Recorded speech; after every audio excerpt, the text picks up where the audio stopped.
Hello everyone, welcome back to my channel. आज की video में स्वस्वृत चरक से रिलेटेड एक छोटा सा क्वेश्चन जो शॉर्ट आंसर में आता है वो रसायन पे आता है।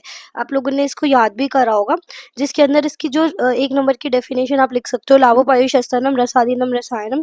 तो जो उत्तम रस होता है, जो रस रक्त आदि धातुओं को जाकर उसको एक तरीके से रिजुविनेट करता है, उसको जाके प्रशस्त करता है। ठीक है, उत्तम रस आदि रक्त आदि धातुओं को और ज्यादा स्ट्रांग बनाता है। तो ऐसे ही रसायन हम उन्हें बोलते हैं जो हमारी बॉडी में जाके रिजर्वेशन कर्म करे।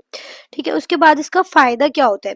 तो इसका फायदा ये होता है कि दीर्घमायु स्मृति मेधम आरोग्यम तरुणम वया। जो दीर्घ आयु है उसके लिए ये हितकर होगा, स्मृति के लिए हितकर होगा, मेधा इंटेलिजेंस को बढ़ाएगा, आरोग्यकर होगा। जो एज है, लॉन्गिविटी है, उसको इंक्रीज करेगा, एज के जो इफेक्ट्स है उसे रिड्यूस करेगा, तो तरुण रहेगा व्यक्ति। प्रभावर्ण स्वर उदीर्य, यहाँ पे आप देखो तो ये जो वर्ण है और स्वर है, लश्यर है, हमारी बॉडी का प्रभा, इन सबको बहुत ज्यादा अच्छा कर देगा। ठीक है, उसके बाद शरीर और इंद्रिय के अंदर जो हमारे देह इंद्रिय बलोपरम, तो मतलब शरीर और इंद्रिय में प्रतिदिन बल बढ़ाएगा, वचनों की सफलता, जो भी बोलेंगे वो सिद्ध हो जाएंगे, वरिष्ठ और कांति को इंक्रीज करते हैं। ये सब रसायन सेवन के गुण होते हैं।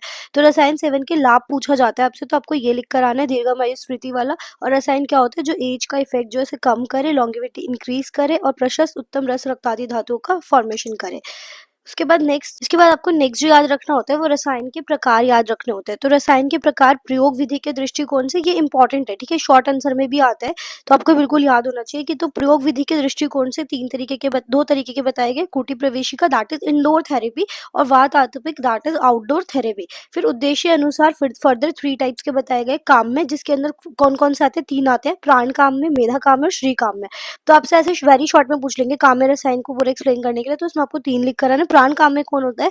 जो हमारे प्राणों की रक्षा करे, प्राण मतलब लॉन्गिविटी, उसको एनहेंस करे। मेधा काम में जो इंटेलिजेंस को प्रमोट करे, श्री काम में जो कॉम्प्लेक्शन को प्रमोट करे। फिर नैमित्तिक रसायन आते हैं, जो क्या होते हैं? जो हमारे कोई स्पेसिफिक डिजीज है, जैसे डायबिटीज है, कैंसर है, पर्टिकुलर व्याधि की चिकित्सा के अंदर फाइट करने में हमें हेल्प करते हैं। फिर आजस्त्रिक रसायन कौन सा होता है? आधारांश रूप या नित्य, जो हम डेली बेसिस पे हम लोग यूज कर सकते हैं with food, that is helpful in the form of nourishment. ठीक है, तो ऐसे रसायन को हम लोग बोलते हैं आजस्त्रिक रसायन। ठीक है, फिर आते हैं नैमित्तिक रसायन।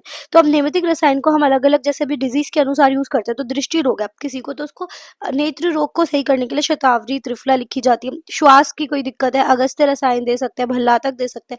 हृदय रोग है तो शालपर्णी दे सकते हैं। यक्षमा है, राजक्षमा तो नागबला, शीलाजय तो पिपली, पांडु है तो लोह दे सकते हैं, आमवात है तो अमृत भल्लातक दे सकते हैं, वात व्याधि है तो रसोन गुगलू बलम।